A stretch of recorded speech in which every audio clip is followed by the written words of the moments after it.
Have you ever been reading an ancient myth and had that weird feeling of déjà vu?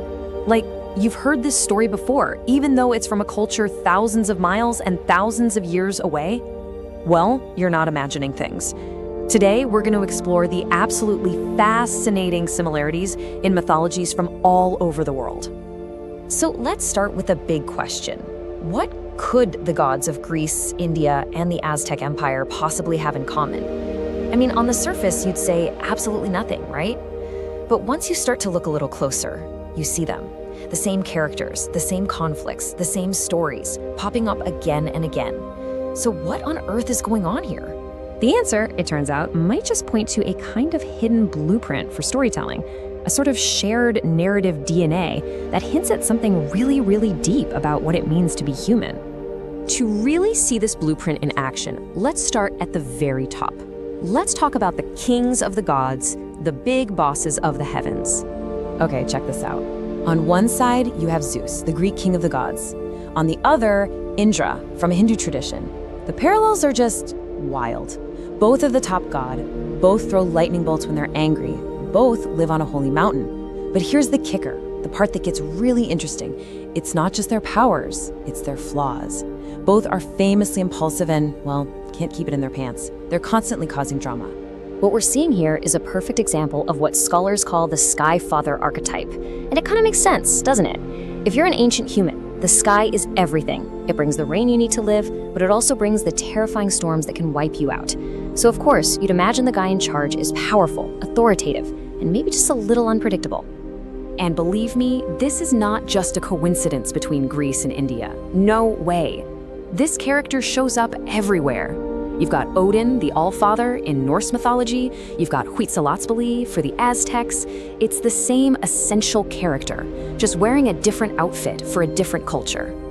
But it doesn't stop with the king. Oh no. When you look at the entire divine roster, it's like every culture was working from the same casting call sheet. Take the messengers. In Greece, you have Hermes, the son of Zeus. In the Hindu tradition, you have Narada, the son of Brahma. Both can zip between the world of the gods, the world of humans, and the underworld. And, what's really uncanny, they're both famous for being clever tricksters, the kind of guys who love to stir the pot and spread a little divine gossip. Then there are the tragic heroes. And oh man, this one is just mind-blowing. The Greek hero Achilles and the Hindu hero Karna. Their stories are practically identical. Both are superpowered demigods. Both were abandoned by their mothers. Both were given armor that made them nearly invincible. And in the end, their fated deaths are the key turning points in their respective epic wars. It is the exact same heartbreaking story.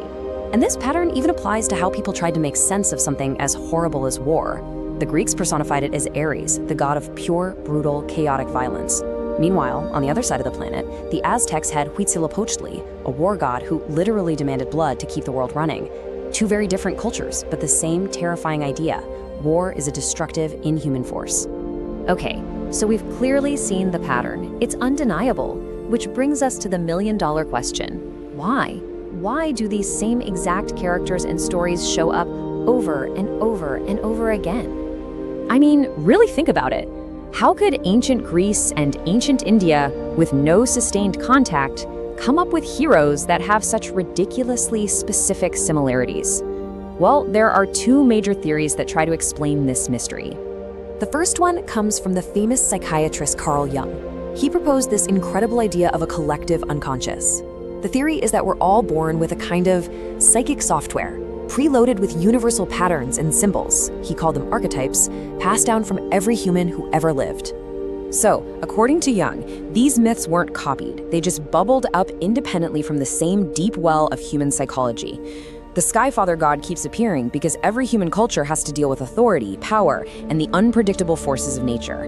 It's baked right into our brains. The second theory is a bit more boots on the ground. It's the migration theory. This idea suggests that way, way back, a single group of people, maybe from the Eurasian steppes, had a core set of stories. And as they migrated out and populated the world, they took their stories with them. Over thousands of years, the stories changed and adapted, but that original narrative DNA, it was still there. So, whether these stories are hardwired into our brains or carried across continents in the minds of our ancestors, one thing is for sure: they stuck around. And they stuck around because they were doing something much more important than just entertaining people. There's this quote from the source material that just nails it. It talks about these shared structures that go beyond any one culture, any one place. They tap into something universal about being alive. And that is the real key takeaway. These aren't just dusty old stories. They are blueprints for the human experience. They're how we, as a species, have always tried to make sense of the biggest things imaginable: love, death, war, justice, and our own place in this giant, confusing cosmos.